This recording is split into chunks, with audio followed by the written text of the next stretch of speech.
Welcome back to another episode of Beyond28. I'm Mark Spears from ESPN's The Undefeated, and we have a poet extraordinaire here, Stockton's finest. Seems like we keep getting these guests from Stockton, California.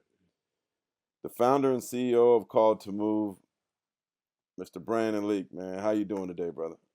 Blessed to be here. Thank y'all for the opportunity. Yeah. We got a basketball fan here too, but maybe we'll get into some of that later. I might leave you with something, but we're bending your ear to talk poetry, man, and your brilliance in that world.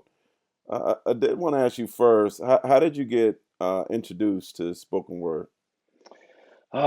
So it was like two real moments. The first moment was just girls were starting to finally look cute in middle school, and I couldn't sing. So poetry was like my avenue.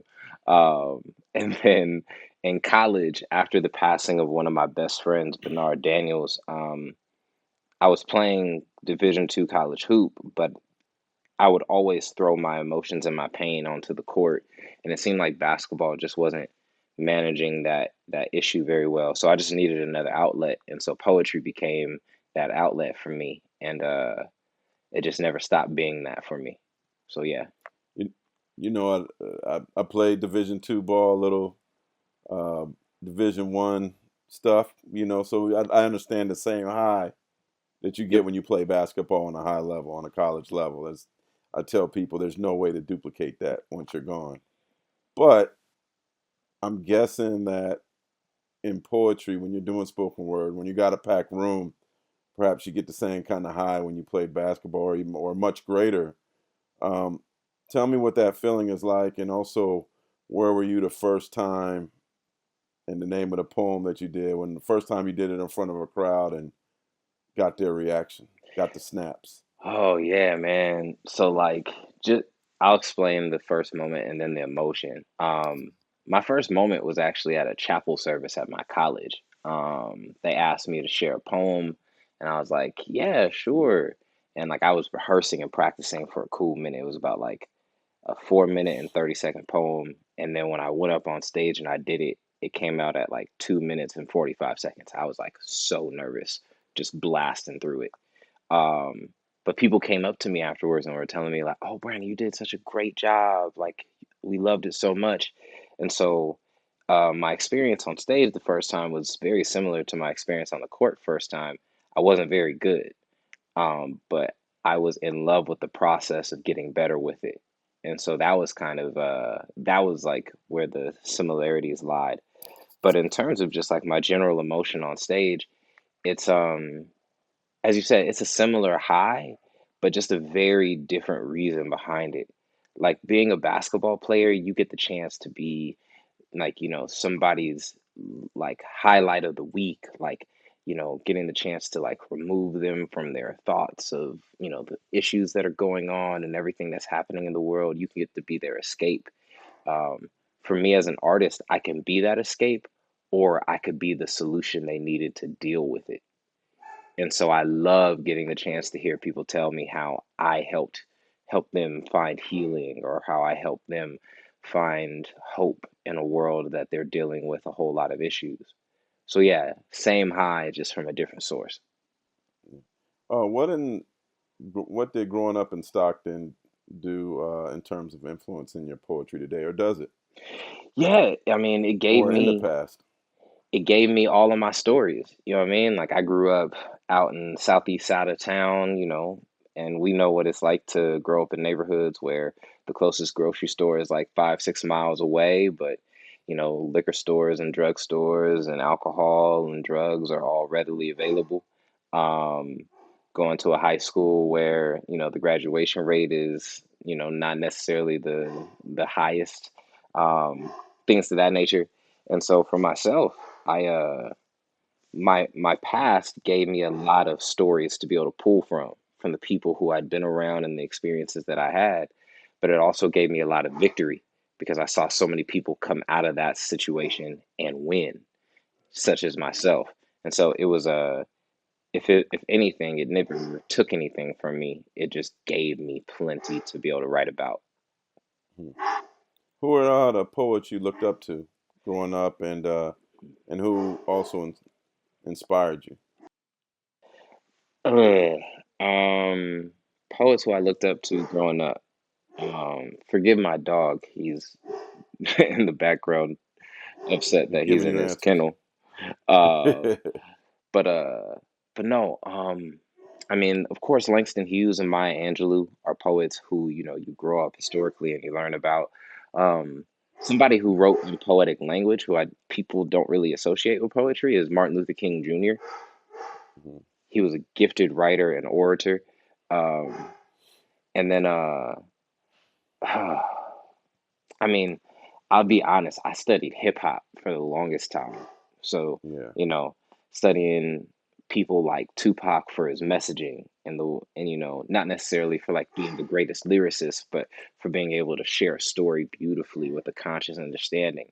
My favorite rapper growing up was Ludacris, and he had every album, he had like one song that would be really deep and hard hitting, like Growing Pains off of an album like Word of Mouth, and like a current rappers who I love, like K Dot, J Cole, Big Crit, um, people like that. So those are like the poets who I study, and then in my lane of spoken word, we have people like Rudy Francisco, Prentice Powell, Cat McGill, Mahogany Brown, Ed Mabry, um, Sean William, tons of people who I look up to. Yeah. My cousin's actually, I don't know if you've heard of her, Sonny Patterson. Oh, that's your yo. So I if you end up talking to her, tell her I said hello and that her TEDx talk inspired an entire set of mine. Wow. Okay. I have to connect you both. Last time I saw her, she did something in downtown Oakland, so hopefully she'll start traveling a lot more. And Yeah, have you guys met? never met her, never met her, Yeah, yeah, she's dope. but I know several of her friends like Black Yeah, Ice, Jessica Care Moore, all those folks. So yeah, yeah, yeah, yeah. She Def Poetry Jam helped her out tremendously. When that was going hot. But so do you feel like your spoken word and the topics you talk about are unique to the Bay Area or transcend the Bay Area? I think it's unique in the sense that like I think it's both.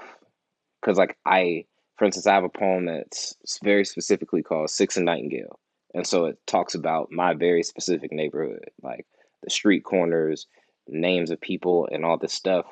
But I think what makes it cool is people can plug and play their own lives into it. Like they may not be from Sixth and Nightingale, but they're like, oh no, man, I'm like from Grove and Eighth out here, and like I have a Pookie in my house. I got a Day Day in my neighborhood. I got these types of people who I can plug and play into it.